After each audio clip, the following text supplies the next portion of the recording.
Welcome to the podcast where relationships, confidence, and determination all converge into an amazing, heartfelt experience. This is Speaking from the Heart. Welcome back to episode number 158 of Speaking from the Heart. Today we have Edla Prevette, and Edla is a licensed clinical mental health counselor. For more than 30 years, she has counseled children and adults of all ages and trained and consulted with parents, teachers, and community volunteers. Currently, Edla is working with adults sandwiched between their lives and their aging parents. She offers a group program called 180, When the Parental Roles Reverse, and one-on-one coaching to support adults through this challenging time. Edla lives in North Carolina with her husband and her cat, and she enjoys spending time with her family, traveling, reading, and riding her bike. I have to say that this type of topic, which we really dive into today, a lot of what is important for planning for the future, especially as we know that we're on a clock that will eventually count down to zero, we have to make the use of the life that we have on this earth. It should mean, though, that we should stop and think about ways in which we can prepare for that future. Whether it's with the financial piece of it, the elder care, the wills, regardless of what it is, obviously, we're going to have a cognitive decline. I love that we really dive into the fact that this is about not just aging, but why it's so important for us to be more respectable to the people that we have surrounding us, even when we have that kind of time left on this earth. We shouldn't be estranged, and we shouldn't be thrown aside with the education that we can learn about preparing for the things that will happen to us and those that surround us. But the way that we can respond so that we're heard and understood, especially as we get older, is something that will build cooperation, especially if we put the bias behind us of what it means to be an adult. I think that you're going to find that this enlightening conversation with Edla really helps us to not only work on ourselves, but it also helps us to understand that planning is okay, that things that will happen in our lives are ultimately supposed to happen. But if we can take care of ourselves and have a plan for the future, not only will it help us, but it will help those around us to be ready for anything. But with that, let's go to the episode. All right, we're here with Edla Prevette. Edla, thanks for sharing your heart with us today. Thanks, Josh. I'm so happy to be here. Yeah, I am so happy that we have you here because, as I was even mentioning to you before we started, this is a really important subject for me that we're going to cover today. And what you do as your line of work is not only important for me, but I think for many of our listeners as well. So, Edla, I've already let people know about who you are and your background, but I want to actually dig into, before we get into the specifics, I want to know what got you into being a mental health counselor to begin with and doing that for 3 decades. I think that's pretty impressive to be able to do that kind of work. And I wonder if you could start off with sharing a little bit of your background when it comes to that. Sure. I actually started as a middle school science teacher. I was a classroom teacher for a while. And I think what got me into the mental health field was I was more concerned about my middle school students' social and emotional well-being than I was about them passing the state science exam. So I went back to school and got my degree and became a school counselor. So I worked as a school counselor for a number of years. And then I got another job where I was doing some consulting work with parents and teachers of children through the birth through kindergarten population. So I did a lot of trainings and workshops around mental health issues in young children. Then I became a parent counselor for helping parents whose children were struggling. And then before I left the school system, I had started a private practice where primarily I was seeing children, and then that evolved into seeing adults, which then evolved into some of the work that I'm doing now with adult children of aging parents. So that's the quick version of how that journey came along. Does anything relating to your parents relate to why you work with aging parents that your clients have and dealing with the sort of different types of issues or situations that they face? Do you have any background as to relating to that? Yes, in fact, if I think about my entire history as an adult, I would say that my parents have a lot of impact. My mother was a middle school science teacher. I was a middle school science teacher. I was in therapy for a long time in my 30s around issues with my parents. And so then I sort of paid that forward by helping my own private practice clients that struggle with some of the issues that they had from their early years. Then I was my parents' caretaker for over 10 years. So then my clients, as they started getting older, their parents were getting older. So I started working with them around all the things that I had learned, not just professionally, but personally as a caretaker for aging parents or aging adults. It doesn't have to be their parent, but that's primarily what I work with. With being a counselor, I'm sure you see a lot of different situations when it comes to that circumstance. Is there a common thread that you've seen, especially since you have been a caretaker yourself for 10 years of your own life with your parents, that your clients come to you and ask you for advice? Is there a particular type of situation that you face? Yes, I think the common thread is that people get on the internet and they can find information about financial things, wills, home placement, elder care options, but they can't find a lot about dealing with the changes in their parents. So I would say, hands down, the conversation is always about my parents won't listen to me. My parents aren't making safe choices. My parents are acting like toddlers. My parents are acting like teenagers. Some version of one of those things is every single person that comes to see me. And that's not as much of a type of thing you can do a Google search on and get your answers to deal with your parents as they're changing and aging. That is interesting too, because I hear that from some of my fellow friends and family that are associated or have connected with those types of situations that you describe. Mm-hmm. Because I hear about, oh, they're regressing back to being a child. Oh, they're regressing about being a teenager and also remembering things from back then that aren't even applicable to today. So are you really, in essence, talking about memory loss that's a common denominator, or is it something much more than that? It's much more than that. I mean, there is cognitive decline in aging, but it's not always dementia related, right? Because that's one of the things that I talk a lot about in all the work that I do is I teach people about the stages of aging. What are the developmental stages of aging? What is typical? People read about that if they have children, what's typical for a 2-year-old or a 4-year-old, but they don't read about that with their 80-year-old parent.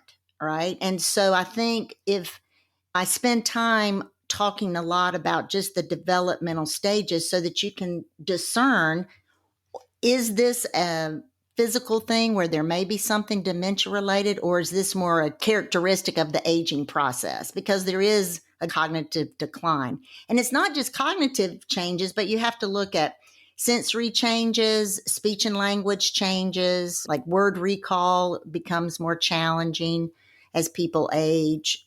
There's just lots of different things that you see as their child as a change in their behavior where it might be just part of the natural aging process. And once you know that that's sort of quote unquote normal, then I think it's a little easier to be empathic and understanding with your parent.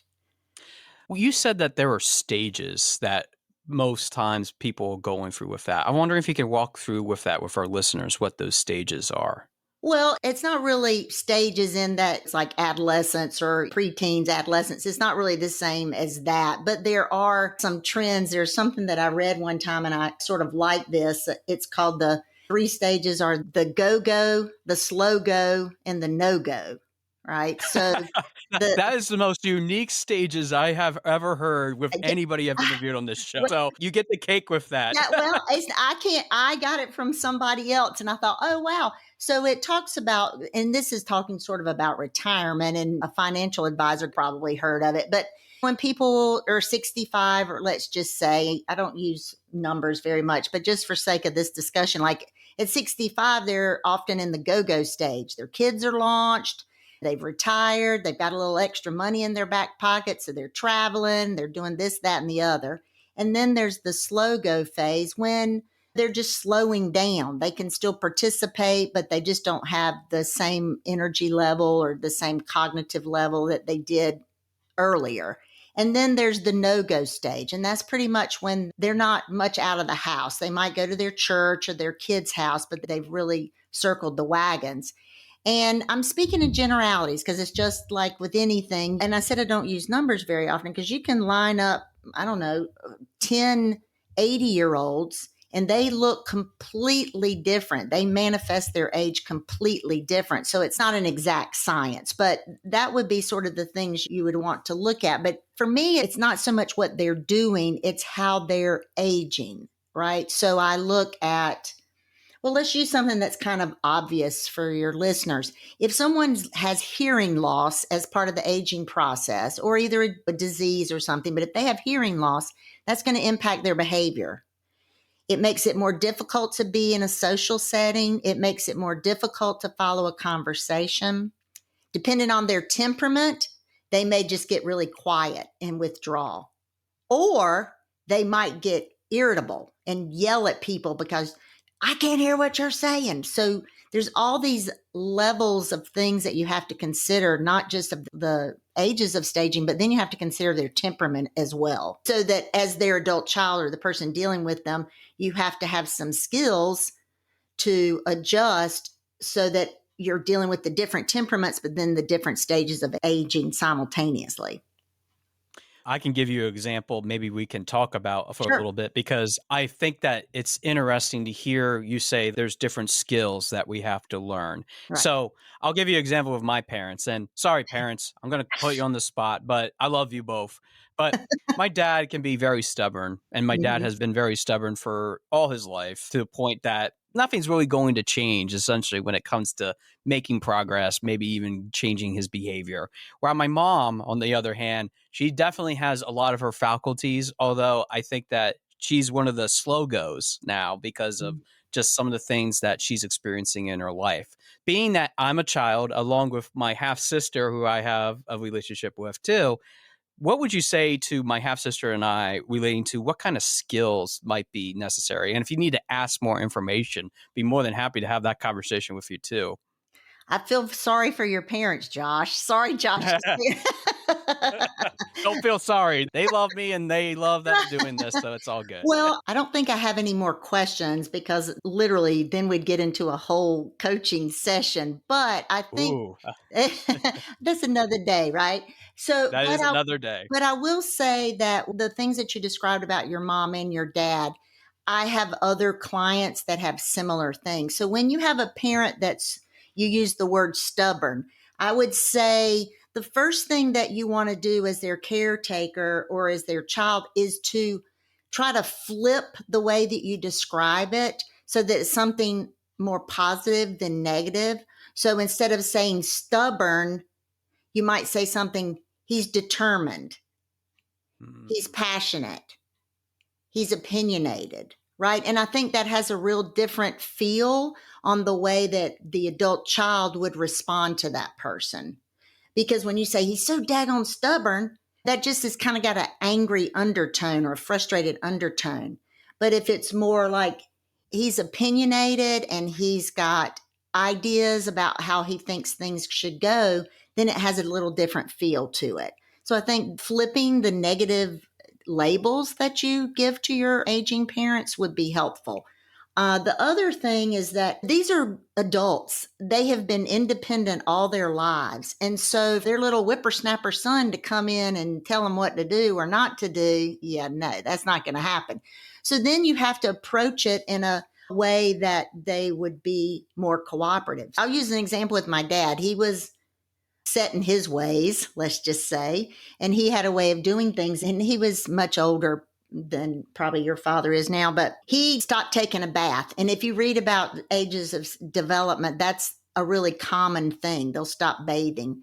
And I didn't know this. I know a lot about it now. But dad needed to take a bath. He'd been working outside. So what I did was I put it back on him. I wonder if you need to bathe since you've been in the garden, just trying to put it back on him. And then I gave him choices. Well, what actually happened, Josh, is that I went up to their bathroom and I looked in their bathroom from a different point of view. My father did not feel safe taking a shower anymore, but he was too proud to say, I don't feel safe. We had rugs on the floor that would slip. We didn't have any bars. He had to step over into the tub. He had to take his glasses off. And then that's where we're talking about the sensory pieces. So then it messed with his depth perception. But he's not going to come down and say, Edla, I'm scared to go take a bath. So then I approached him differently, right? Instead of thinking he was being so obstinate and stubborn. What were you saying about your mom? She's kind of entered the slow go phase. Yeah, she has all of her faculties and is able to have a good conversation and be able to understand everything and what she needs to do, and also takes care of herself. So, yeah.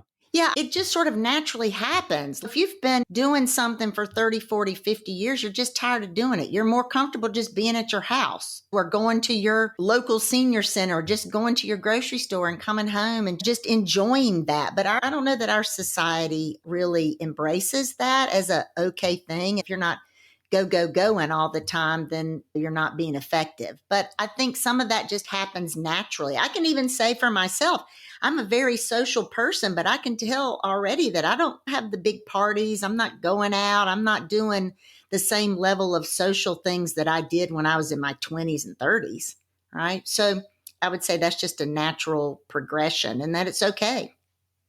Well, you bring up something that I sometimes hear about in the news, and I know that the news isn't completely telling the whole story either. Surprise, surprise.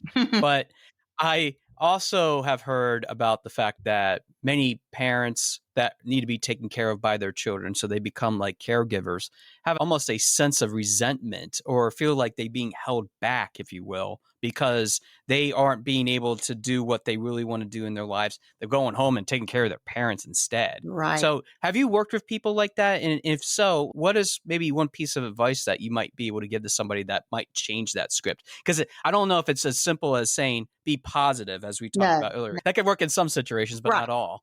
And that's what I was going to say, that one piece of advice. Wow, it's so situational. One of my clients said to me one time, and I don't remember exactly the exact way that she said it, but she didn't want me to talk about her loved one.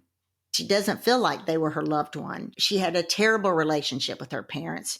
And so her story and the work that we had to do was really different than for a different client who loves and cares and wants to take care of this other person I'm talking about. Was her mother. Her mother moved in with them, and she didn't have any regret or any resentment at all.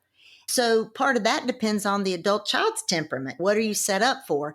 Now, I'm not going to be naive and say that this is not a one size fits all, because everybody's financial circumstances are different. Their work circumstances are different. So this is when it gets real nuanced. But I did not want my parents living with me. I have my own history with them, and I was okay to be their care manager, but I wasn't interested in their hygiene. I didn't want to clean them or bathe them or feed them, right? So I think the one piece of advice maybe that I would give to an adult child is to look inward and think, what am I capable of?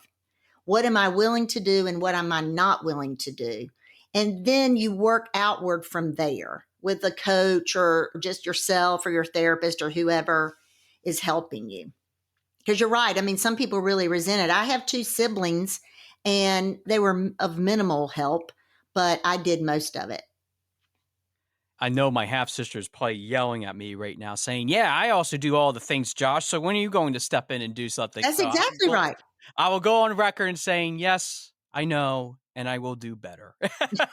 We actually have had candid conversations because distance is actually a big factor. Right. And my half sister lives a lot closer than I do right now currently. So that makes a big difference. It does. And that was part of my story. I lived very close to my parents, so it was easier for me to help them than it was for my siblings. And my career was a little more flexible. But I think you make a good point talking about your sister, is that sibling stuff, there is a lot of challenges. There's some siblings that just do great. And then there's some siblings that They fight the whole way through the process, and there's really some that become estranged through this process. And that's part of my reason of wanting to do this. I can make this easier for another family just with education and insight. I mean, gosh, I feel like I have to do it, right? To make it easier for someone else. I think that's why it's so important in any circumstance. That's why I do coaching myself, Edla, because Mhm. I feel that being able to see that other side, be able to provide that perspective for somebody is all that sometimes people need to be able to move forward. But I also say too, and I'm sure you say the same thing, I'm not going to do it for you. You're going to have to take these tools and do them for yourself. I can be here to be a level of support, but not to be doing all that work, because if I start doing that, that means that I'm infiltrating your family, and I don't want to Oh, do that. And I right. have that problem. Yeah. Right. Yeah. I get So it.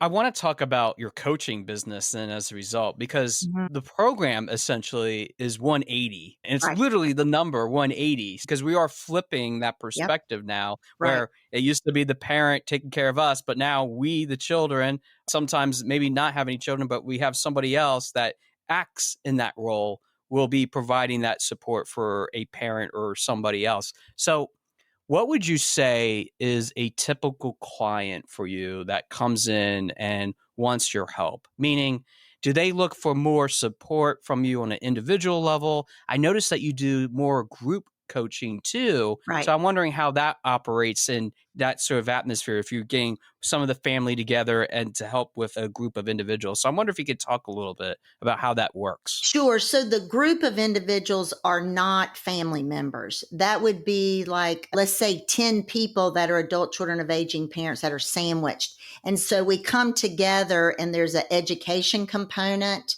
that I teach. And then there's like a Q&A, and it runs more like group therapy, but it's coaching because we're not digging into the past, right? And it's more affordable for people than one-on-one coaching. Some people like that community of other people that they get to know.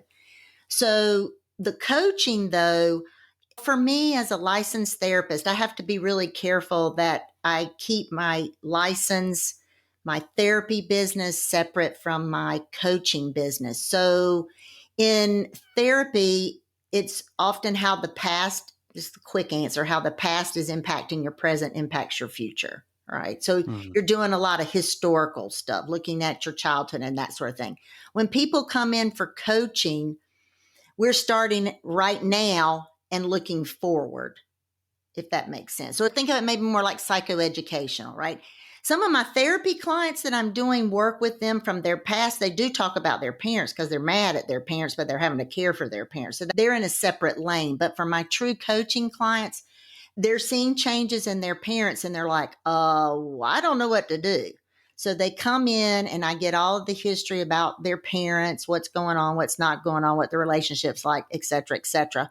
And then we set some goals and then I help them and advise them based on what you've told me about your parent. This isn't going to work. This might work in terms of talking to them or getting them to be more cooperative. I'm not a consultant. There are senior advisor consultants that will help people find services like living services or Meals on Wheels, those kinds of services. I don't do that. This is more the interpersonal and the personal interaction and relationship and how to navigate that so that when your parents' life comes to an end, you feel a sense of gratitude and that you were able to be there to care for them.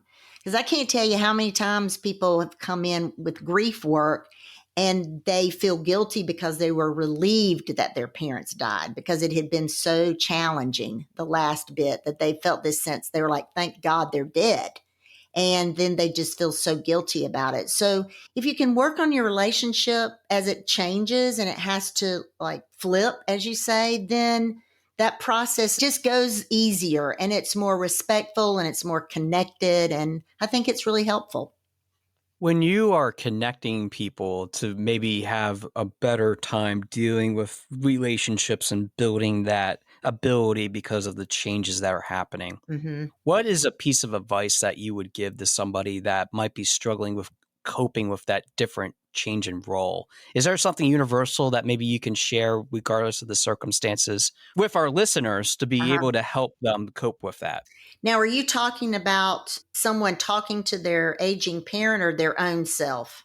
Either way, whatever way you want to take it. Let me start with probably the thing that I talk about the most. So, if you are talking to your parents or anyone is talking to their parents and you're trying to get them to make a different decision or to make a different choice, or you see them doing something that you don't think is safe, and you go in there and you're like, Mom, you need to quit doing ABC, whatever, pick a thing. And she looks at you like, no, don't tell me what to do. Or I'll use my mother for example. She was a pretty anxious person and she would call me all the time. And she was a big worrier about things because she just had lost so much control, right? The thing that works is to respond to them in such a way that you are making them feel heard and understood. You don't have to agree with them. But if they approach you about something or they do something and you engage them in such a way that makes them feel heard and understood, then you have a better chance of problem solving with them. You have a better chance of them being cooperative. So when Mom would call and she'd be like, I've run out of money. I don't have any more money in my bank account. Where's all my money? That kind of thing. Then I would say, wow, Mom, it sounds like you're really worried that your money's missing and you're not sure where it is. I could have said, Mom, your money's in the bank. You don't need to worry about it. But that's not hearing the worry, right? So I would say, and that's not a great example, but I think you get the idea. It sounds like you're really worried and confused about where your money is, and it's making you really scared and nervous. And then that would sort of calm her down. Then I'm like, oh, okay, well, let me call the bank, or I'll come pick you up and we can go to the bank, or whatever I would tell her. Then she would be more likely to be cooperative. So if you go to your parents' house, this is one that happens a lot. People show up to their parents' house and there's all this expired food in the refrigerator. And the adult child goes in, Mom, this has been in here for 2 years. Why have you still got this in here? That will put the parent on the defense, right? Because it's insulting them. They're embarrassed. But if you start with something like, well, Mom, your refrigerator's pretty full. I wonder if we should spend the next little bit of time cleaning it out. Or when did you get this potato salad? Where did you get it? And then you go, oh, gosh, I see the expiration was 2 months ago. Maybe we should throw that out. You see, they may be more cooperative than you just going, Mom, why have you got all this old potato salad in here? That kind of thing. That makes so much more sense. And even in coaching, I feel that what you said about being heard, being understood is even universal to young adults and even people my age, which everyone. You can tell. Yeah. Yeah. Everyone needs to be. Even little kids, little 3 or 4 year olds, and they're tantruming about something because you won't let them have ice cream or whatever. And you go, you were really sad and really mad that I won't let you have any ice cream. That doesn't mean you're going to give them ice cream, but you can be empathic with them. Same with the coaching client. I would absolutely, if like for you, if they're trying to go through career changes and you just start going, well, you need to do this and this and this and this and this. But if you started with, wow, I can tell you're really overwhelmed with the options and the choices. I mean, people feel heard. It's great. For the record, I don't do that. I don't say you need to do this, this, this, and this. But I have to say that just in case people are listening to me first time and they think that, oh, you're that type of person? No. Yeah, don't be sorry. I think it's just really important to set the record straight that there are ways in which you have to go about it. And I've had this conversation with numerous others on the show too. But we don't do it sometimes with our parents because sometimes we're acting like a child ourselves. You might go in as a 40-year-old, but you're acting like a 10-year-old. So you kind of revert back to some of those interactions that you had when you were a child with your parents. And so you have to, I guess, a piece of advice that I would think for us as the individual that's talking to our parents is that we've got to really look deep inside and say, I'm an adult. I need to act like an adult. What would I say to people at work? What would I do with the people that are in my peer group? And kind of get in that mindset of you've got to be the adult, which can be hard to do when you're engaging your parents. Edla, we're almost at the end of our time, but I want to ask you this one last question because this conversation has been full of information. We'll do part two. We could easily do a part 2, but I want to wrap it up for today and ask you this kind of question. you've been doing some sort of counseling or coaching for now about 30 plus years. Right. What has been the most rewarding thing about your career personally? And it doesn't have to be a specific example or anything. You could just talk in general about it. But what would you say is that one thing? And I know I'm putting you on the spot. There's one thing that would summarize your whole entire career that would help you and maybe help other people understand why you love doing what you're doing. If you could share that with us. I'm a helping professional. Everything that I've done has been helping other people. And oftentimes I don't know what the outcome is or the impact that the work that people have done with me has had on their life. But I can think about 4 or 5 times where people have circled back to me and have just said, whatever the interaction was, what you taught me or how you engaged me or how you helped me with my kids was so helpful. That just propels it forward for me. And so I continue to do that kind of thing, knowing that I put my best foot forward and I always try to help people and I always have their best interest at heart. And so I would say the majority of the time that I'm able to help people feel better in their circumstances. And so that's why I keep doing it. I love that you keep doing it. I Yeah. love that you're helping in this very important niche that Mm-hmm. you're doing. It's Mm-hmm. such an important piece of it, especially as we have an aging population, not Yeah. just in the United States, but across the world. And Right. being able to understand how to address some of these concerns today, I think you gave some valuable insight. But Edla, I want to give you the last few minutes. How can people reach out to you if they're actually interested in maybe engaging you in coaching one-on-one or in a group setting? How can they get in contact with you? What are some best ways in which they could even follow you for that matter if they Sure. have any other types of questions? But I want to give you the last few minutes to pitch yourself. Okay, thank you. I would say the first thing I would encourage your listeners to do is to go to my website, and I have a workbook called the 180 Bookend Technique. It is a downloadable 3-step technique that gives examples and scripts that you can use immediately to increase cooperation and reduce conflicts for your parents. It's all over my website, which is edlaprevette.com. The other thing I would say, the website also has all of my coaching and my group programs that I offer. So that's all inclusive. Your listeners can follow me on Facebook at 180, and that's a word, not a number, 180 with Edla Prevette. And I'm also on Instagram at 180 _ Edla Prevette. So there you go. Awesome, Edla. Thanks so much for sharing all of that with us today. And again, if anybody is interested in reaching out, I'll put all that in the episode notes.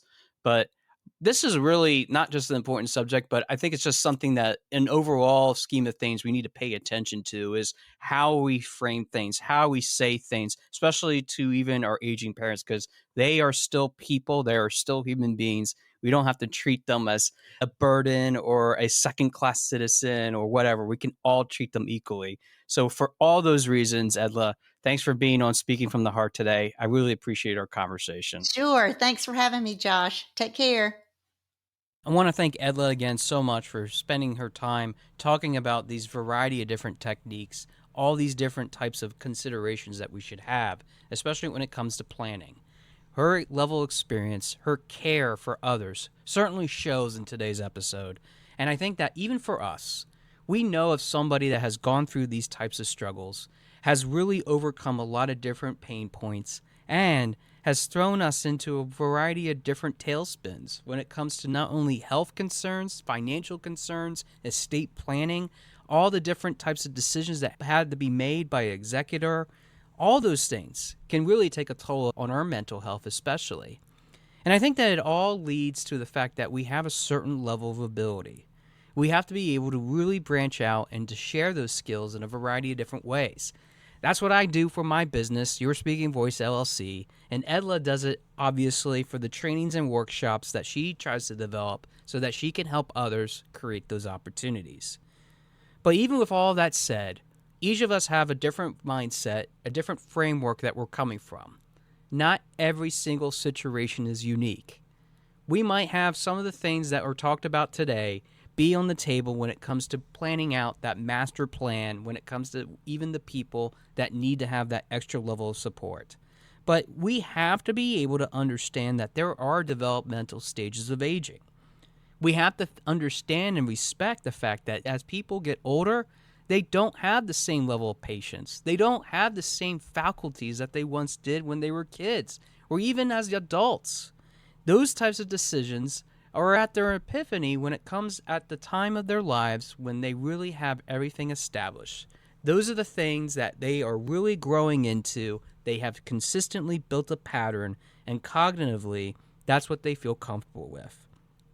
But you have to also pay attention to the facial expressions, the communication styles that they have, and whether they are being normal or not normal, whether go, slow go, or no go.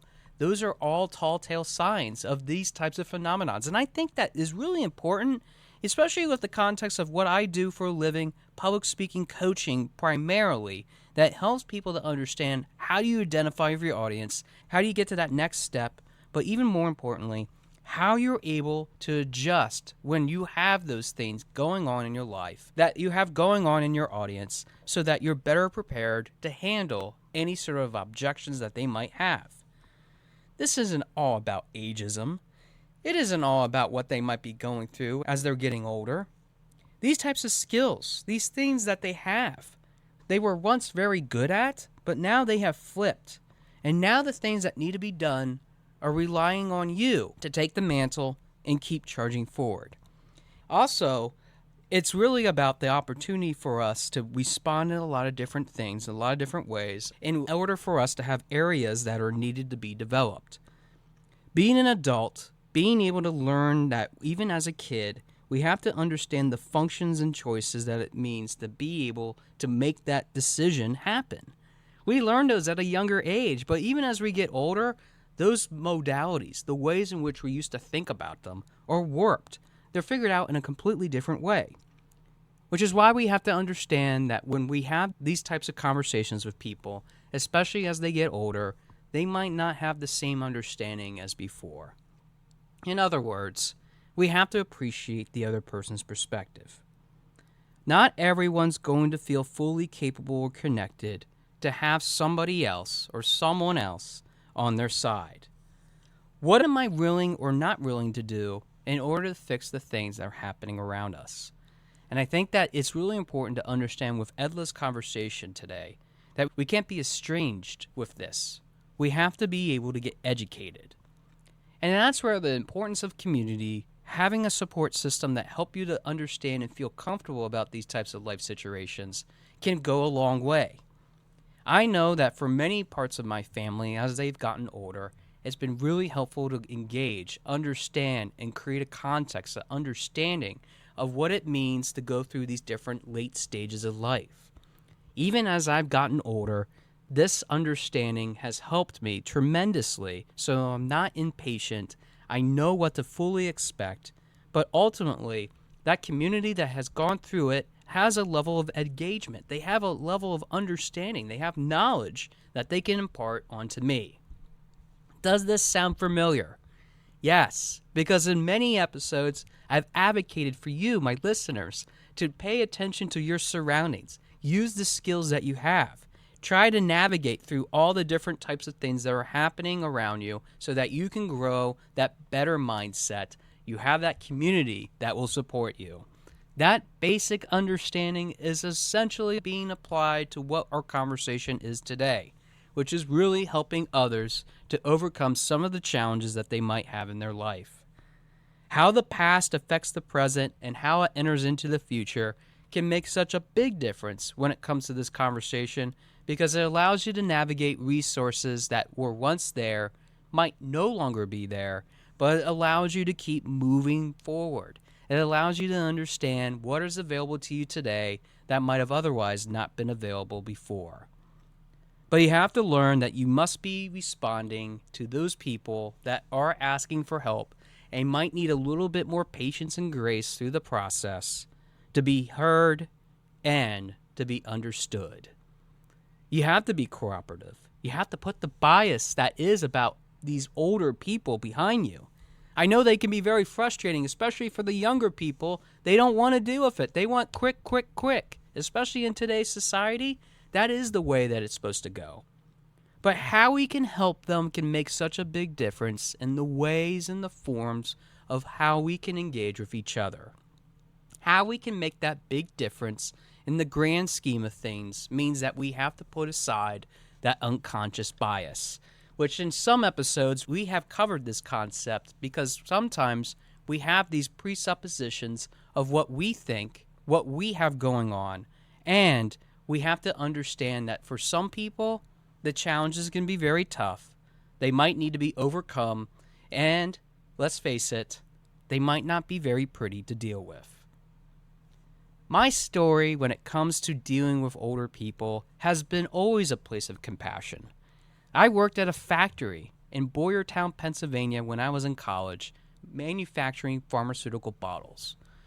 As part of that process, my job was a packager inspector, making sure that the bottles were quality controlled, packaging them up based on the customer's order, throwing them onto the conveyor belt, and making sure that I kept my space tidy. But around that time, I also was surrounded by many women. The women on that floor were the most engaging, nice people that I've ever had in my life at one particular point of time. These women, ranging from the ages of the early 30s all the way to the late 60s, all had different viewpoints about life. And they would tell me, even as a young college student, Joshua, make sure that you pay attention to both sides of the road before you cross because those cars are flying down the street. Well, maybe not something like that, but they were very cautious. They were very protective of me, and I never really quite understood why. Of course, I had my theories. They had their own kids, they had their own grandparents, they had their own types of individuals in their lives that have surrounded them and supported them when the going gets tough. And as they gotten older, they have received the same in return. Sometimes I wonder if even in today's society, even some of the things that Edla and I have talked about today are even being practiced. The mental health crisis in itself, which has been a hot topic for many of these episodes and really the basis of why I started Speaking from the Heart, is understanding why mental health is so important and trying to overcome the problems that we have in society. But with the variety of different things that go on in life, I started to understand why that young college boy that was on that manufacturing floor was being protected and why he was ensured that he would be successful. Because in the various stages of development, we might go from go, slow go, no go, all the way to where we have a place at the seat at the table to feel like we're being heard and respected. You see, our roles in life change. Regardless of what you might feel about it, it is going to change. It's the inevitable part of life that for most people, they feel uncomfortable with. They want to feel engaged. They want to be part of a process. They want to grow with you. They want to be respected. What it means to be an adult over a child is one of the most special moments for many parents' life. I can understand. I have friends that have kids. But to feel fully connected with somebody, to feel like you're actually taking care of them, means that you are living a life that is worth living for. You don't feel like you're being pushed to the side. And as you get older, you feel that way. Or does it have to be that way? Navigate what you have around you today, my friends. Listen to what kinds of advice are around you, and also pay attention to what might be coming down the road. Because if you have a plan, if you're willing to help other people out, they might scratch your back as well. This is really all in for us to be able to understand and create the different contexts of our life so that we're ready for each stage of them. But how we can help others makes the biggest difference, even as what Edla has said at the very end. And I think that even at the very end, you're going to remember all the different people, places, and things that you've been able to accomplish. But more importantly, you might have that glimmer that somebody else took care of you to make sure that you were comfortable before the end of life happened. But even if you're listening to this now, and you might have many more years yet to go, don't be feeling like it's doom and gloom. I know it's the month of October, and I know that it's Halloween season that is upon us. But yet, at the same time, it doesn't mean that we can't start planning today. If you're willing to work on a plan, if you're willing to challenge yourself, being able to learn and educate in a variety of different ways so that you're prepared for each stage. I think that plan is really what's worthwhile. And if you're helping others, like I've always said, I'm glad for it. But if you're not, just know that now is the time to start. And if you can give those skills a flip, and you can help others going from go-go to no-go, and making them feel a little bit more comfortable, I think you're going to be even more connected with them than you could have ever imagined. And maybe you might learn something about yourself and them along the way. Thanks for listening to episode number 158 of Speaking from the Heart, and I look forward to hearing from your heart very soon. Thanks for listening. For more information about our podcast and future shows, search for Speaking from the Heart to subscribe and be notified wherever you listen to your podcasts. Visit us at www.yourspeakingvoice.biz for more information about potential services that can help you create the best version of yourself. See you next time.